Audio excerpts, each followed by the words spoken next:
Thanks for listening to FYI Stillwater, where you will hear information about your local government you didn't know you need to know, straight from the source. Be sure to check out other news and information from the City of Stillwater at stillwater.org or find us on Facebook and Twitter. Hi, I'm your host, Sherry Fletcher, Director of Marketing and Civic Engagement. Today, my co-host is Paula Dennison. She's the Assistant City Manager and our local census guru. So today's topic, is census. And joining us is OSU's John Mark Day. And I'm going to let you tell me what your title is, because I just think of you as OSU's John Mark Day. Well, sure. My title is Director of Leadership and Campus Life. So I get to work with students outside of the classroom on anything that helps them get connected, get engaged, and develop as leaders. Awesome. And then Greek life as well. That's part of that, absolutely. All right. So we're going to be talking census.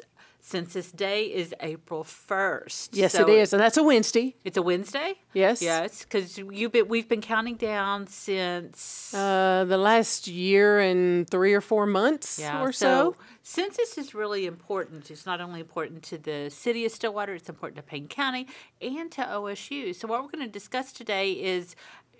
kind of connect all those dots for us, Paula.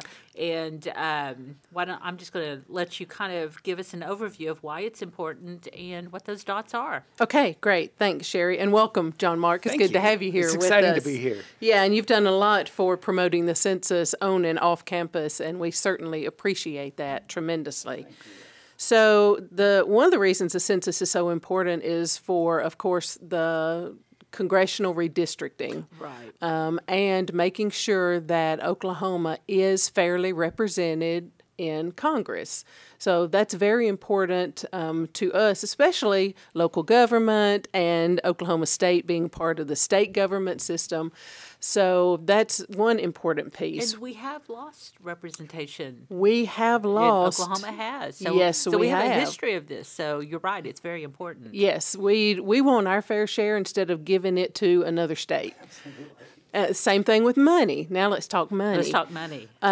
For every person that is counted, we're going to make it positive. Okay. The state of Oklahoma gets sent back to us a little over $1,600 per person. Per person. You spread that out over a 10-year period between the decennial censuses, that's a lot of money that's coming back to our state, not going to Arkansas, Texas, Colorado, New York, Washington State, any of the other states. Our tax money is coming back to us. So it's the money that we pay in taxes. Also, April 1st is tax day. So they're kind of weirdly tied together there. But and April Fools. Yeah, that's right. But this is not a joke. Not a joke. So we pay taxes. So we send taxes to D.C. Yes. And then the way we get them back in forms of grants, funding, lots of things, is in part by how many people are in the state. And so when they allocate it out, they are looking at the census. Absolutely. I'll give you a really easy example. We are considered a small city when it comes to community development block grant funds through housing and urban development. Okay. So that's a federal program. In order for us to get our share of that CDBG money, it's based on small cities as anybody between 15,000 and 50,000 population. Okay. So a pot of money is given to Oklahoma for the small cities program. We get a piece of that pot. It usually is around $100,000, $120,000 every grant cycle. If we were over 50,000, then we're not considered small cities and pull from that pot anymore. We go directly to HUD, and we competitively bid and compete for grant monies to the tune of $400,000 to $800,000. Wow! So look at how much more money we can get and what we can do with it. Yes. Okay, so how does it affect OSU? So OSU is similar to that because students are affected. There's additional money for Pell Grants for the students. A lot of the transit funding is based on the OSU bus is based on how many riders they have? How large is their route system that they've got? What all populations are they serving? Are they serving the elderly as well as they could be? Well, they've got limited money coming to them to operate the bus system. So as we are completely and accurately count once and count in the right place, then that money is coming back to Oklahoma State, it's coming back to the city of Stillwater, it's coming back to the community of Stillwater. The hospital benefits from it. Our Daily Bread benefits from it. The public school system benefits from it. Chamber of Commerce. I mean, we could go on and on and on. We have a long list. I have a huge list. I do. I have it printed off, and it is huge. Now, John Mark Day, who is with OSU, who is our guest today, you did, whenever we invited you to be part of the Complete Count Committee, what was your understanding of the census before that meeting? Were you well versed in it, or was this a surprise to you? I mean, I knew it was happening kind of vaguely. I knew it was a thing that happened, and census has happened. That's why Christmas happens, because of the census way back in the Bible, right? And so that was the one thing that I knew about it. But I knew almost nothing about the importance of the census to the community and really what this would mean for us if everybody in Stillwater and Payne County was accurately counted. Right. That's what's been so exciting for me, is to really learn, boy, there's a lot of potential that we have right now that if we can capture everybody, it's going to be very exciting for us. It really is. And traditionally, people think that the student population's undercounted. So what are your thoughts? What have you learned about that? Absolutely. So that was one of the biggest surprises that I had, was the census is unique in that we ask students to be counted where they are on April 1st. So it's not your permanent address. Right. It's not your parents' address. It's not where you are from, but it's where are you on that day. And for our OSU students, it's a Wednesday, so they're in class, right? And so they will be here in Stillwater and Payne County. So it's very, very important that our students know that they count here in Stillwater. And there's been a lot of outreach to the students to make sure that they know this, and they're surprised. Yes, they are surprised, because most other things we think about, your taxes and things like that, it's all for your permanent address. And so for it to be here in Stillwater, that's very unique, and it is very surprising for our students. And a lot of times it's just the first time they're going to be doing something adult by themselves. That's right. Yeah, it's like, oh, you are responsible to be a citizen and to do the census by yourself. It's like, no, my parents will do it for me. And so that has been a huge outreach message that we've been sharing. And we're telling parents that same thing, right? You don't count your student. If you're not in Stillwater or Payne County, they need to count here and not on your census form. And you've got such a diverse location of where the students are. Absolutely. You've got the residence halls, you've got Greek life, you've got off-campus housing. I mean, and it's hard, I'm sure it's difficult to reach all of those because they're going to be counted differently also. That's right. And that's an interesting thing for our students to know as well. For students who live in our residence halls, they actually don't have to worry about it. We have an administrative process that we will count them automatically as part of the census. Just like they do in prison. It is actually considered to be the same process. It's the same process. But that says nothing about what it means to live in a residence hall on a college campus. For students who live in our fraternity and sorority houses, they also will be counted administratively as well. Their house director will fill out the census for the entire... Because they're living in quarters. Because they're living in, what's considered group quarters for the census. So really the only students who actually have to worry about this or to do this are our students who live in the community of Stillwater, which is, of course, the majority of our students. And so they will be receiving that information at their home here in Stillwater, and then one person in that household needs to fill it out for the household. So let's talk about the process of because we are coming up on April 1st. So, okay, so we tell them they need to fill out the census. What's the process? How will they know to do what they're supposed to do? So we started about 4 years ago. This is not oh my gosh, April 1st is right around the corner for decennial census, so let's pick it up 2 or 3 months in advance. We started about 4 years ago verifying every individual residential address inside the city of Stillwater. Because the addresses could be different than the previous. And Absolutely. Yes. We've added, we've removed. Right. So a lot of activities happened in 10 years. A lot of activity so how many addresses were affected? There were over 3,000. Wow. That was the net gain of what we had turned into them. And so we turned it into the Census Bureau, and they confirm, just like they do the census count itself, they come around and just make sure that when we say that is a residential dwelling unit, it really is. It's not a church or a business or something like that. So we did that. Once the Census Bureau confirms that, then they have the list of addresses that the census invitation postcards will be mailed to beginning about the early to mid-March. So we're quickly approaching that time as well. Postcard will be mailed to each one of those addresses. It will not have your name on it necessarily. It's going to be to your address.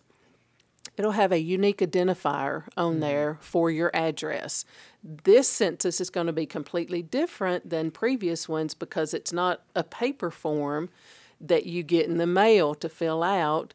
That postcard with that unique identifier gives you a URL to go to online, and you put in your code and you fill out the census form, you answer the questions, make sure you hit the submit button so it does get turned in, then you're counted. After that, they will start coming around. I think they're going to start coming around after April 1st, about the second week in April. Usually in university towns, they start the second week in May. These are the enumerators. Yes, after the census day has come and gone. Okay. And people have done what the Census Bureau and all of us are hoping that they will do: complete it, submit it. The census enumerators, yes, the workers, who will have a badge, so make sure and ask for their identification when they come around. They'll come around to those houses for a number of reasons. One, to make sure that the information provided is correct. It's just going to be random checking. Okay. Another thing they're going to check is if your address did not complete the census, they're going to knock on the door, and they can take that information right then and there so that your address and your home can be counted and all the people within it. Like penalties or fines if they don't, if you don't do the census? The loss of money and representation for the state of Oklahoma, Payne County, Stillwater, OSU, school district, hospital. Yeah, we can go through the whole long list. So, I mean, so nothing individual. Not individual, but the state is affected greatly. The state is affected greatly, and then it trickles down. All of us are too. Wow. So it really is important. The other thing on campus is the international population. So huge international population, and do they participate in the census? They do participate in the census. We want our international students to be counted as well, and it's really important for folks to know there is no citizenship question on the census. That was the big debate. Big debate, absolutely, and it's been stricken, so it's not going to be on the census. No one's going to be asking, "Are you a citizen of the United States of America?" And it's very important for our international students to know that we want them to count, right? We want them to be able to have access to the services that are here in Stillwater. The other thing that's also important to know about the census is the information is anonymous. Right. So it's confidential, and Paul, you can correct me if I'm wrong, but it's by law, it's mandated to be confidential for 75 years? Yes, it is. And even me filling out the addresses, I had to sign and commit to, yes, if I violate this, if I don't destroy it when the information is provided over to the Census Bureau, then there's jail time, there's an enormous fine. And that's just for serious about it. Oh, absolutely serious. So yes, all of the information is protected and confidential. Yeah, and that's really important. If you are renting a place, the information that you provide on the census is not going to be given to your landlord, right? So that information is not going to go anywhere where somebody can come in and know what you wrote. Right. And so I think it's really important that folks understand that they can complete this truthfully and honestly, knowing that that information is going to be protected. So for the international population, Are there other benefits for the census even knowing that they're here? Why do we care? Well, they, like John Mark alluded to, they are using the services that are provided here in Stillwater. They're riding the OSU bus, and they're getting grants and loans, and they're driving on our streets, and they're participating in maybe the restaurants that we have here or that they wish we had here. Right. So many of them are working. They're holding down jobs. So the money that is funneled into the community, everybody is going to directly benefit from it in some form or fashion. So it's important that everyone who lives in Payne County and in Oklahoma and the U.S., I guess. Let's just go really broad here. Well, let's say Payne County, particularly Payne County, I think. Let's say that. That's our little. Because, so for our complete count committee, of which we're all members, so I'll let Paula talk about it. So why did we get so early on it? Why did we pull together the entire county? What was driving that, Paula? The last decennial census, it was just primarily Stillwater and OSU focused. And we did not reach the 50,000 that, since I've been here, I am committed to. We've been over 50,000 for a number of years. With it not being as successful as we had hoped, we needed to step back and regroup and re-strategize of how we can have us be more successful. The group effort, the whole county, all of the local communities, Stillwater's the largest, of course. The other communities, they're less than 5,000 population. They benefit also. The county benefits also. Look at all the road money that comes to the county from population. There's, if we surpass 50,000, we become a metropolitan planning organization, which the majority of the money for roads, county, city, is funneled through that regional group that works together on how to plan for our future transportation network. It's already going to affect us countywide. Right. Let's pick it up from the county. With the consolidated effort and all of the cooperation we're getting, I believe we have such a greater success chance in having that complete, accurate count once and where you're at. And another thing, that I learned during my time on this committee is the FEMA money. You may not. So you're like, oh, I don't really care about community development. Don't really care. Whether or not the roads are fixed, I don't know. But if I was affected by flooding, natural disaster, it also affects that. Sure, it does. Even when we had the flooding back last May, our emergency management and the first responders, they needed to know where people were located in case they had to go get them.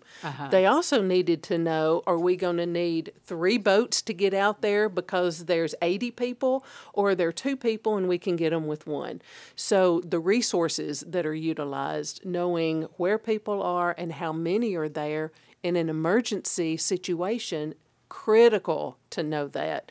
We ask those questions in a different manner throughout the course of time. If you register your storm shelter, we want to know so we can get to you and help you. Increases the survivability there when we know where somebody is and how many are there. Same thing with FEMA from that regard, also money. We participated in FEMA's hazard mitigation money because of the damage that was impacted city from the public standpoint and private from the individual standpoint. Without the numbers, without knowing all of the values of the property and the people, we would not have been able to get as much FEMA money as we have coming in. Wow, these are like really important issues. So we've been working as a committee for like over a year trying to get the information out. So what has OSU done specifically to reach out to the students? What are you guys having events, face-to-face meetings? What's going on there? We are. So we have been working, sending a lot of message, particularly to our off-campus students, to let them know how the census works, give them the heads up that it is coming. One of the biggest messages we're trying to get out to students right now is just check your mail, right? This postcard is going to come to your house during spring break. During spring break, right? And so we want them to be prepared, be on the lookout for that, so that they can get that information. We are going to be on March 31st, the day before Census Day. We're going to be hosting a big census party outside of the student union. We're going to have lots of information and events and food there to make sure that students know, hey, this is happening, this is going on. And we are also providing space within the student union for folks to actually come in and fill out the census. So we've got some computers there if there are students who want some help. Now, the Payne County Census Central is at the Stillwater Public Library. Right. So anybody in Payne County can go there and get help, including our students. But if folks are on campus and they want that extra help, we're happy to provide that as well. So do we have a feel yet for, and we may not know until it's afterwards, because the census has always been paper. So this is the first time it's moving to electronic. And you would think that would be easier for the students, because they're just used to doing a lot of things on their phones. Do we know that they're going to say, oh, I will take a moment to do this on my phone? Is that a concern? What have you heard, Paula? I think it's much more attractive because that's what they're used to. They do practically everything on some electronic device.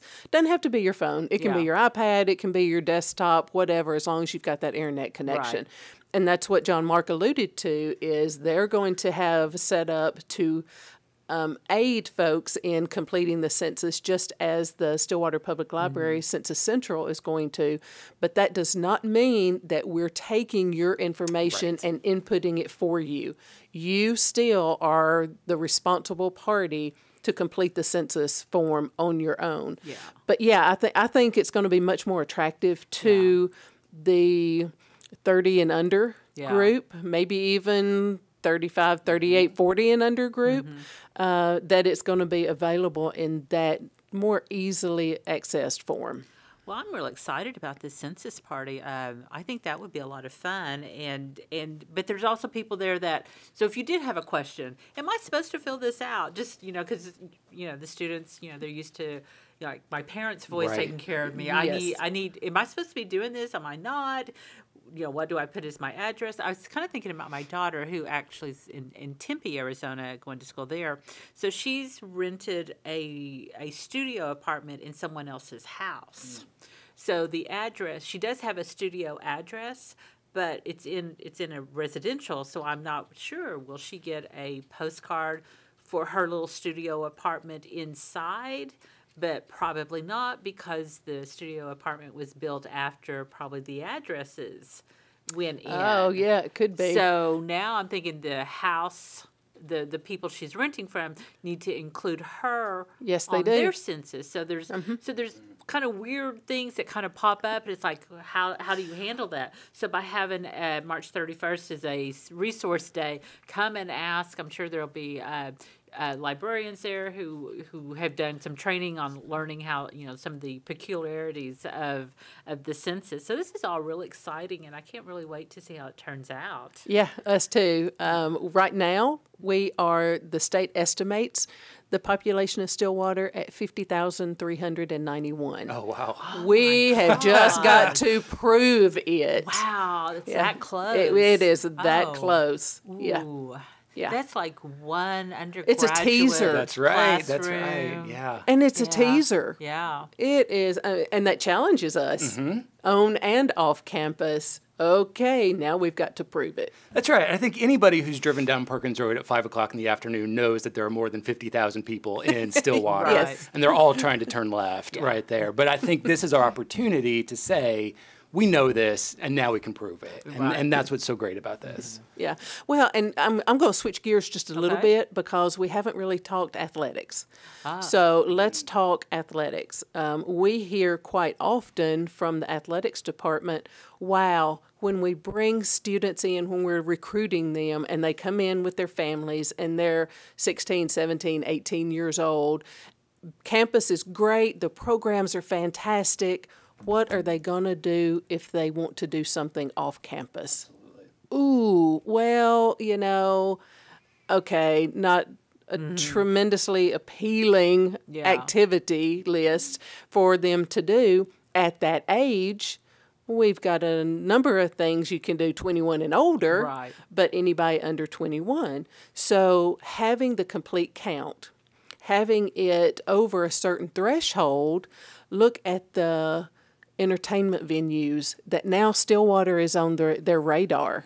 Look at the restaurants Stillwater is on their radar. Look at the other unique shopping opportunities or just investment of money from what we don't have available to us right now. Because the audience exists. The audience exists, and it's recognized. It's documented that that audience is here. So the reach of the census and what the numbers do and the stats of the census, unbelievable when you just start digging into it. There's 316 or 17 programs that the feds fund. It's about $675 billion with a B dollars. If you don't have the right count in the right place, you're not getting your fair share of that through those over 300 different federal programs. It is amazing when you start looking at it, because we are talking Native American grants. We're talking grants for elementary students. We're talking grants for farmers and farmer loans. I mean, it really the elderly programs. This is where all the money gets divvied up. Yeah, housing assistance, health care, children. A lot of children-focused opportunities are funded through the complete count. Wow. Well, we've got a lot of this information on a website that we've created. It's called PayneCountyCensus.org, just one big word there, .org. And we've put a lot of this information on there. So if you have questions about the census, we've linked to the U.S. Census webpage as well, but we've kind of went through and filtered it to the things that we think people are looking for the most, and it's a easier way to navigate than going straight to the census website. So that's available. Go to the public libraries in any of the cities in Payne County, including the OSU library. So everybody's really has just pulled together, and it's been really exciting. Is there any final thoughts before we end this podcast? I'm just going to give a little teaser. We keep learning all kinds of different stuff about the census and what happens, part of the process. So we learned just yesterday that when you complete the form and you hit the submit button, there should be something that pops up telling you, thank you for being counted, or you're counted, or something, some verification that your information has been submitted and received. We think that's going to be critical because Stillwater also is planning for an event. We're looking for hours on Census Day itself, and this is just the teaser. I'm not going to tell what it is yet. Yeah, it's exciting. Oh, my goodness. Oh, my God. The suspense is building. So stay tuned for it. But the reason I mentioned the confirmation that your census, that you have been counted, we're going to need that for you to get something on Census Day when you come visit us. That's right. Oh, my goodness. So that is coming. So anyway, you can go to the city's Facebook page, websites, PayneCountyCensus.org. A lot more information's coming out. And John Mark will be tweeting it out because he's I'll be sending it out tweeter. There. Absolutely. So follow me for fun facts about the census. Yeah. So what's your handle? It's at John Mark Day. All right. That's exciting. I love tweets. I do. I like following. I don't tweet that much, but I do like knowing what I stalk everybody. That's what I do. I'm a stalker. So good to know, Sherry. Anyway, well, thank you both for coming in and doing this special episode of FYI Stillwater. The census is really important, and the support that the committee has had and everybody coming together for this has really been inspiring. So and it's made some great relationships too that we just like this that we can rely on if something comes up. Doesn't have to be census; it can just be anything. It's cool to see the community come together and really rally behind this because we are very much interconnected. Yeah, absolutely. Yeah. All right. Well, thanks everybody, and maybe I'll have you back when do we get the results? That's we're going to have a reunion. That's great.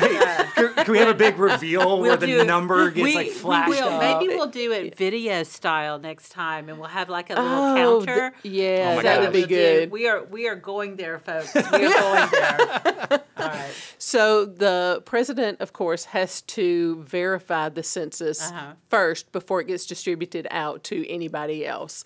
So after he verifies it, then it's about a year to a year and a half before we actually get our confirmed number. Oh my God. We will probably be able to get a teaser if we press really hard, because the state is loving our Complete Count Committee and everything that we're doing. They recognized us on a number of different platforms. Right. Yeah, that's so it's been sweet. It has, yeah. So I'm really hoping that we can push a little and say, we really need to know as early as you can find out. So we'll keep the website up until then, and maybe even put a counter on that till we know the date. But yeah, we're coming back, folks. Okay, stay tuned for a long time. That's right. For at least a year. All right. Well, thanks, guys. Thank you.